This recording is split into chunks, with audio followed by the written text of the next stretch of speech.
So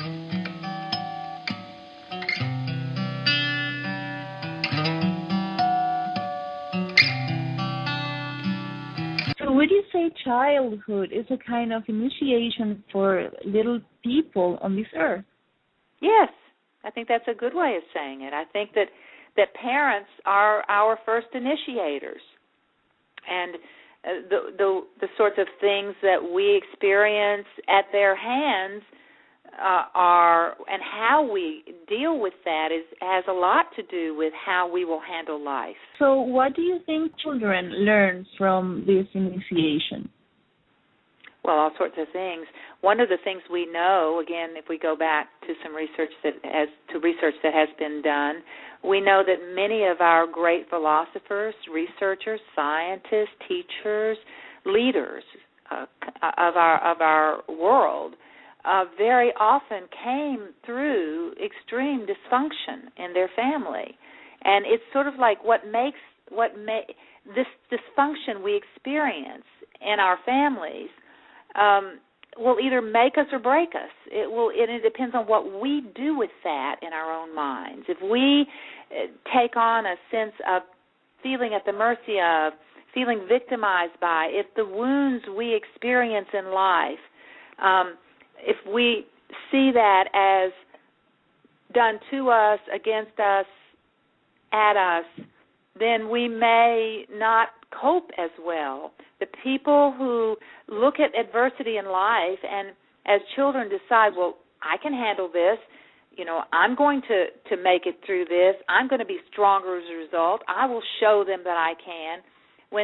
When those are the people who grow up to not only do well in life but oftentimes excel, interestingly enough. So would you say that our patience, our sense of tenacity, our resilience comes from a starting point in development in our childhood?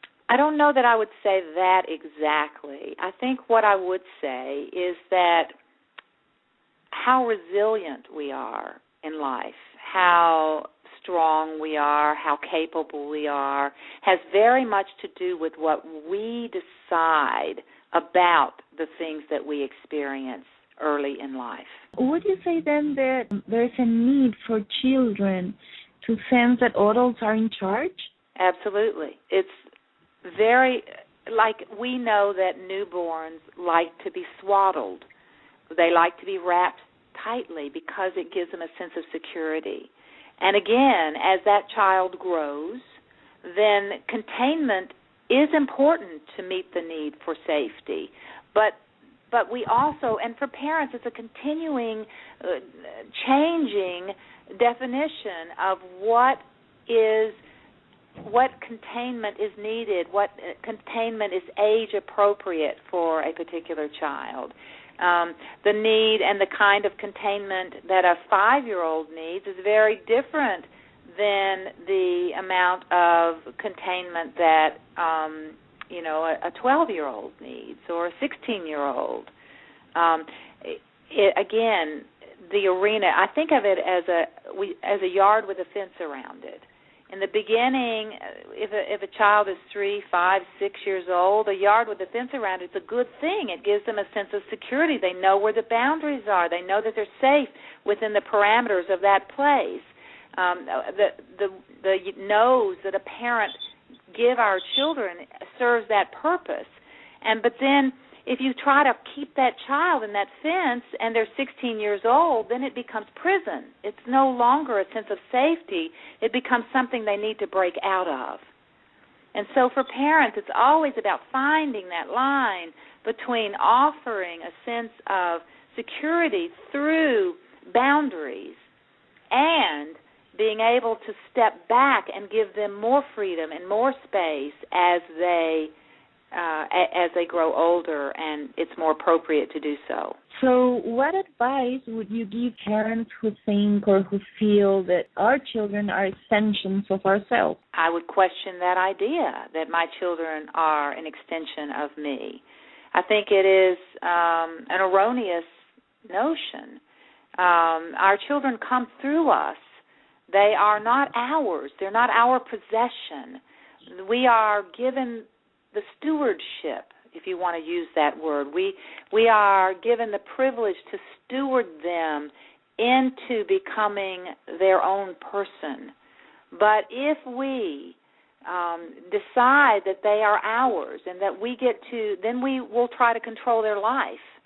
And control has the opposite effect of being healthy. It actually often prompts our children to push us away and to try to get as far away from us as possible.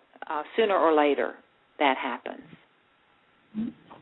And what advice would you give parents who feel guilty because their children are not responding to them or are not living in a way in which they would want them to? You know, that there's so much I can say on that topic. I'm just trying to decide where would be the quickest, most helpful response. When our children, again, every child, every human being has their own life path, and it's not going to necessarily look like my path as their parent. My husband and I have 7 children together, and we have 3 grandchildren, and we're very active in their lives. And so, and our children are now, our youngest is 22, just turned 22, and our oldest is 42. So we've had a long range flow of children through our lives. We've learned a lot from them. And one of the most important things that I've learned from our children is that they don't belong to me, and that I don't get to decide, and that I may not like what they do. And for me, it's about always asking myself, what is my business here and what is not? I love what Byron Katie, author of Loving What Is, says about this topic. She says there are 3 kinds of business in the world. There's my business, there's your business, and there's God's business. And any time I'm in your business or God's business, I and you are likely to be miserable. And I think this applies very much to our children, that our job as parents is to get clear on what is my business and what is their business. There is an old metaphysical principle that says by the age of 14, if you as a parent have not passed on to your children the ethics, the morals, the spiritual principles that you would wish for them to have, then it's too late. That doesn't mean they will never learn those things, but it's too late for you to push it off on them. In other words, at that age, they become their own moral person. They are responsible for their own ethics and their own principled choices by the age of 14. And so we begin to rapidly step back from feeling responsible for their life. I'm not responsible for their outcomes. It doesn't pain me to see some of the choices they make. But one thing I trust is that they, like myself, will learn great things from even the poor choices that they make. And that's the thing I count on. And I want to be there as a place of counsel, as a place of authentic, honest feedback for them.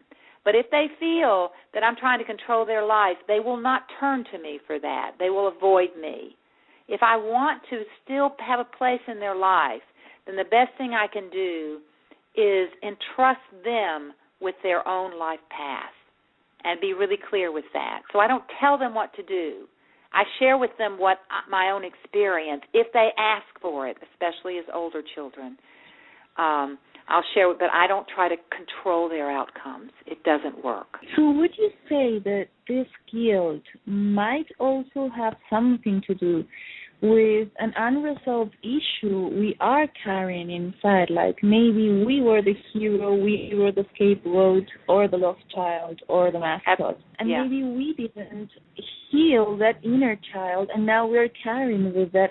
And maybe that's the reason why we use this guilt language, like you should do this or you should not do this, or this is good, this is bad. Maybe it has to do with our belief system. Absolutely, Luciana. You know, I often tell my clients who are parents, the advice you're busy giving them is for you. You take it. and I like think that. yeah, because I think that's very true. What you just said, that yes, it is very often my own woundedness that I'm trying to fix through them, and it doesn't work. They're not me. So do you think that's why we sometimes treat ourselves poorly, and then that's the way we treat others, including our children? Yes, absolutely. If I grew up, and for me and my family, I was the second-born child. I was the scapegoat of my own family system. I was the one that very early, having heard it over and over again, decided that I was selfish and uncaring and the bad apple in the bunch. I remember being age 5 and thinking to myself, why do I have to be the rotten kid in this family? I really believed it. I believed in my badness. I believed that there was something just wrong and bad about me. And the thing about that is if we're walking around with that sort of wounded concept of ourselves, then we're going to feel and act as if it's true. And so when one believes they're bad, then they act the part in the world. I certainly did. I lived up to my own definition of myself, my own interpretation of the messages I was receiving from those around me. And so I was angry. One of the things I decided was that I was bad anyway, so it didn't much matter what I did. It was hopeless. I was hopeless. No one was going to love me. I was unlovable because I was so bad. And so this was my thinking. And so I was angry.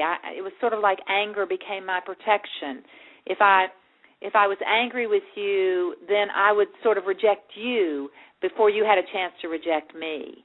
And so I would strike out from that hurt place in anger and pushing others away.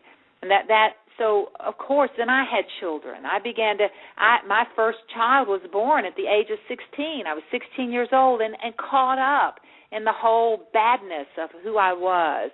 Well, that child had a job. His job was he was somehow going to save me from feeling so bad. That was his job. And, of course, he was a hero right off the bat. He had to be the one who saved his mama. Can you imagine being a little infant and feeling the emotional pressure of having to fix someone who was so wounded? And this is just to give you an idea of how family systems get passed down from generation to generation. How did you manage to go from there to actually assuming what was your responsibility in each case and then going from there towards peace of mind? You know, it's been a long road. And now at this point in my life, at almost 60 years old, I look back and I see every stage of it is necessary. So there's nothing about what happened in my life that I think to myself should not have happened. I think it was all part of my journey. And uniquely prepared me to be sitting here on the phone with you right now and to be working with the clients that I do. So the turnaround point, probably there were several sort of epiphanies that happened for me along the way. And some of them were painful. I got into drugs and alcohol and lived a path of addiction for a while. And when I bottomed out there and found my way into treatment, that was a huge turnaround. That was a shifting point. When I began to take responsibility for myself, I think that was the first and the most necessary thing that has to happen in order to turn our lives around.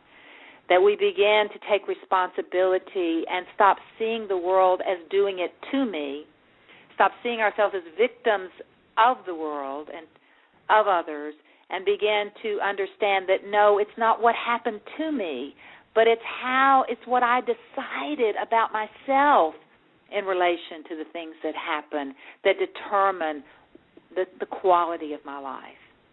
And when I began to see that I could redecide how I saw my childhood, then things began to change dramatically and very rapidly for the better.